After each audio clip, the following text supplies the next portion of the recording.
Okay, here is the Contemporary Hotel Tower Room 4105, and this is a resort view double room with actually it looks like two queen beds, and the sofa pulls out to a sleeper. Nice big flat screen TV, and a little desk area over here with the bureau. Let's go check out the view.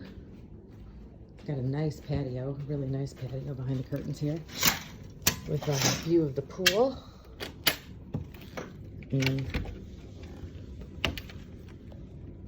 if I can get the door open, here's the view from room 4105. Got a pool view. That's Bay Lake Tower over there. Bay Lake, water park. Down there overlooking the main pool, the beach volleyball area.